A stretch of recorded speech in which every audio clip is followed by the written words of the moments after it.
என்னன்னு தெரியல, ராம்நாடு மேல கரிச்சு கொட்டுறாங்க.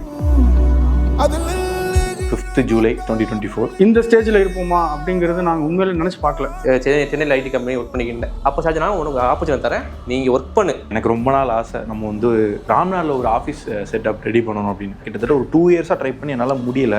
நெக்ஸஸ் தான் எனக்கு இந்த ஆப்பர்ச்சுனிட்டி கொடுத்தது. நான் வந்த நாள்ல இருந்து இங்கே ரொம்ப நான் ஜாலியாக தான் இருக்கேன். எல்லாத்துக்குமே என்னால் கம்ஃபர்டபுளாக பேச முடியுது. இதில் இந்த என்வாரன்மெண்ட்ல நான் இதில் இல்லைன்னா இந்நேரம் ஏதாவது ஒரு ஹோட்டல்லையோ ஷாப்லையோ இல்லைன்னா பிக்காத எவ்வளையோ பார்த்துட்டு இருந்திருப்பேன். எதையும் தெரியாது, பிகினர் லெவலில் இருந்து எல்லாமே சொல்லி கொடுத்து என்னை ட்ரெயின் பண்ணி. இப்போ பார்த்தீங்கன்னா எனக்கு கீழே ஒரு 2-3 பேரை சொல்லுவோம், எனக்கே ஒரு மாதிரி இதாகுது.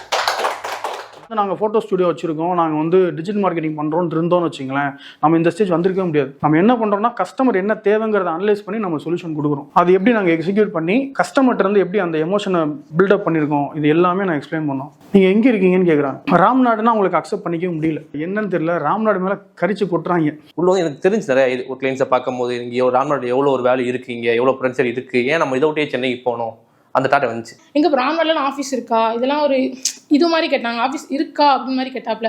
அந்த ஆப்பர்ச்சுனிட்டி நம்ம கிடைச்சிருக்கு, அதே மாதிரி ஈக்குவல் ஆப்பர்ச்சுனிட்டியை நம்ம ராமநாதபுரத்தில் உருவாக்கணும் அப்படிங்கிறதுக்காக தான் நாங்கள் டீம் எக்ஸ்பேண்ட் பண்ணுற ஃபோக்கஸே ஃபர்ஸ்டே ஸ்டார்ட் பண்ணோம். டிக்டாக்லாம் எடுத்து தெரிஞ்சோம். இதை வச்சு என்னோட எமோஷன்ஸ்லாம் பார்த்துட்டு ப்ரோ இவர் வந்து நம்ம ராம்நாடு யூஸ்க்கு வந்து சேனலை கொண்டு வந்தால் நல்லாயிருக்கும் அப்படின்னு சொல்லிட்டு ஒரு இது. சரி, இந்த மாதிரி ப்ரோ சொல்கிறப்போ கொஞ்சம் நல்லா இருந்தது. அப்படியே கொஞ்சம் ஷூட் அப்படியே ராம்நாடு யூஸ் கொஞ்சம் கொஞ்சமாக உள்ளே வந்தான். வந்து எனக்கு சார் தான் சொல்கிறாங்க, இந்த மாதிரி இப்படியே இருந்தால் எப்படி ப்ரோ, நீங்கள் வந்து ஏதாவது பண்ணுங்க, கற்றுக்குறங்க பண்ணுங்க அப்படின்னு சொல்லிட்டு. எந்த ஆஃபீஸும் இப்படிலாம் சொல்லுவாங்கலாம் கேட்டால் சான்ஸே கிடையாது. நான் சொன்னேன் சென்னை கம்பேர் பண்ண ஒர்க் பண்ண கம்பெனியோட இந்த கம்பெனி அவ்வளோ நல்லா இருக்குது, எனக்கு பிடிச்சிருக்கு. இப்போ வந்துட்டு ஒர்க் பண்ண இப்போ என்னென்னா எனக்கு தோணுதுன்னா இது ஒரு நல்ல ஃபியூச்சராக இருக்கும், நல்ல க்ரோத் இருக்கும். ஸோ கனவு மட்டும் காண்டுகிட்டு இருக்கக்கூடாது, அதுக்காக ஒரு முயற்சி எடுத்தால் இன்னும் கொஞ்சம் வாய்ப்பு இருக்குது. 3 மெம்பர்ஸில் ஸ்டார்ட் பண்ணி இப்போ வந்துட்டு இவ்வளோ பெரிய டீமாக நீங்கள் எல்லாரும் இங்கே இருக்கீங்கன்னா அதுக்கு வந்து அந்த பேக்ரவுண்ட் ஹார்ட் ஒர்க் தான். ஒவ்வொருத்தர் உழைப்பில் இருக்கும்போது ஈஸ்போர்ட் உழைப்பு நான் பார்த்த வரைக்கும் நான் வந்து சின்ன வயசுலேருந்து பார்க்குறேன்னு வச்சுக்கோங்க. என் முன்னாடியே ஒரு பையன் அப்படியே எனக்கு ஒரு இன்ஸ்பிரேஷனாக இருக்குது.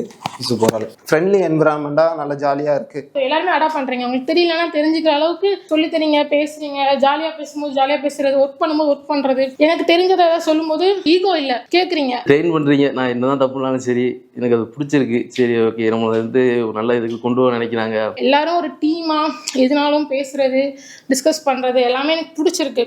நான் எப்போதுமே டீம் அப்படின்னு சொல்றது காரணம் அதுதான். நார்மலா எம்ப்ளாயிஸ் அப்படிங்கிறதெல்லாம் அந்த வேர்டெல்லாம் நமக்கு பரிச்சயம் ஆகலை. காரணம் என்னன்னா டீம் தான், எல்லாரையும் ஒன்னா தான் பார்க்குறோம், எல்லாரும் ஒரே டீமாக தான் ஒர்க் பண்ணுறோம். அப்படி ஒர்க் பண்ணதுனால தான் இவ்வளோ பெருசாக வளர்ந்துருக்கும். இல்லைன்னா ஒரு வருஷத்துல இவ்வளோ பெரிய அச்சீவ்மெண்ட்டை யாராவது யோசிச்சிருப்பாங்கன்னா டவுட்டு தான். அந்த ஐடி கார்டெலாம் பார்த்துட்டு நீங்கள் நெக்ஸஸ் ஒர்க் பண்ணுறீங்களா இது மாதிரிலாம் கேட்கும்போது நமக்கு ராம்நாட்டில் இவ்வளோ வந்திருக்குல்ல அப்படின்னு மாதிரி இருந்தது. கிரியேட்டிவாக இருக்கவங்க, டேலண்டடாக இருக்கவங்க ஏன் வந்து ரொம்ப கஷ்டப்பட்டு ஜாப் தேடணும், அவங்களுக்கு நம்ம ஆப்பர்ச்சுனிட்டி கிரியேட் பண்ணி கொடுக்கணும் அப்படிங்கிறதுக்காக. ஊர்லேருந்து இன்னும் கொஞ்சம் இம்ப்ரூவ் பண்ணணும், ஊர்லேருந்து இன்னும் கொஞ்சம் இம்ப்ரூவ் பண்ணணும், ஊரை இன்னும் இம்ப்ரூவ் பண்ணேன். அது அப்படி ஆரம்பிச்சா தான் இது இந்த அளவுக்கு வந்திருக்கு. நம்ம மட்டும் டெவலப் ஆகாமல் இந்த ராம்நாடு மக்கள்கிட்ட இங்கே இருக்கிற ஸ்கில் செட்டு, ஓவரால் மார்க்கெட் இதையுமே நம்ம டெவலப் பண்ணி கொண்டு போகணும். ஸோ எல்லாரும் அந்த ஆப்பர்ச்சுனிட்டி கிடச்சிருச்சு.